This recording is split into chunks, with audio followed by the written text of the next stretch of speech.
धर्मांतरण कराने वालों को योगी आदित्यनाथ की चेतावनी। धर्म सभा में दहाड़े योगी देश जाग चुका है, बर्दाश्त नहीं करेगा। धर्म परिवर्तन से राष्ट्रांतरण की मंशा नहीं होगी सफल।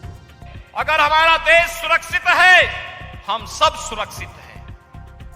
दुनिया के अंदर कौन ऐसी जाति, मत और मजहब है जिसको उसकी विपत्ति के समय, उसके संकट के समय हमारे सनातन धर्म ने और हमारे देश ने उन्हें संरक्षण न दिया हो।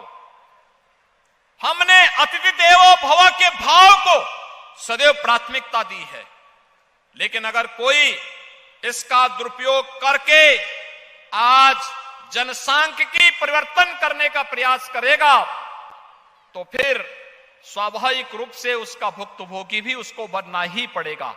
और इसके लिए कानून है, कानून के दायरे में ला करके सख्त कार्रवाई करनी पड़ेगी। इस बारे में हम सबको मिलकर के कार्य करना होगा। और मैं बंजारा समाज के अपने भाइयों से कहूंगा कि एक बार फिर से अंगड़ाई लेने की आवश्यकता है, अपने पौरुष को जगाने की आवश्यकता है, समाज को पढ़ाने लिखाने की आवश्यकता है। धर्म जागरण के सानिध्य में रह करके सनातन धर्म के मूल्यों और आदर्शों का अनुपालन करते हुए, अपने पूज्य संतों का सानिध्य लेते हुए, उनका मार्गदर्शन लेते हुए अगर हम मिलकर के कार्य करेंगे तो हमारी एकता के माध्यम से कोई हमारी जनसांख्यिकी परिवर्तन करने का दुस्साहस नहीं कर सकता, कोई धर्मांतरण करने का दुस्साहस नहीं कर सकता।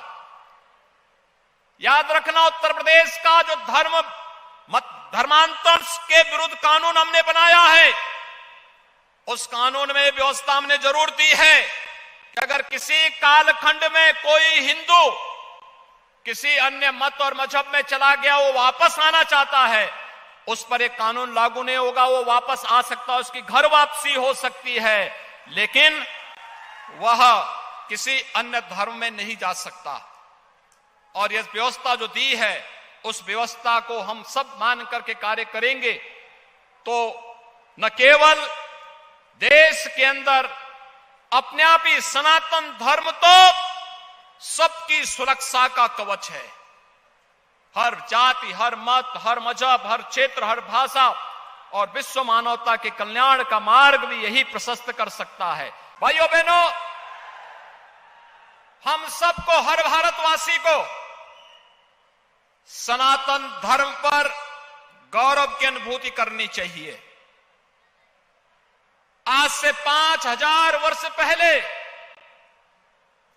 हमारा पवित्र ग्रंथ इस बात का उल्लेख करता है, दुर्लभम भारते जन्म मानुषम तत्र दुर्लभ, यानी भारत में जन्म लेना दुर्लभ है और उसमें भी मनुष्य के रूप में जन्म लेना अत्यंत दुर्लभ है। यानी हम सब अत्यंत सौभाग्यशाली हैं कि विश्व मानवता को राह दिखाने वाले भारत की धरती पर न केवल हमने जन्म लिया है, बल्कि दुनिया के सबसे प्राचीन धर्म सनातन धर्म, जो दुनिया के मानवता के कल्याण का मार्ग प्रशस्त करता है, उसके रूप में जन्म लेने का सौभाग्य हम सबको प्राप्त हुआ है। हम सबके लिए गौरव की बात होनी चाहिए।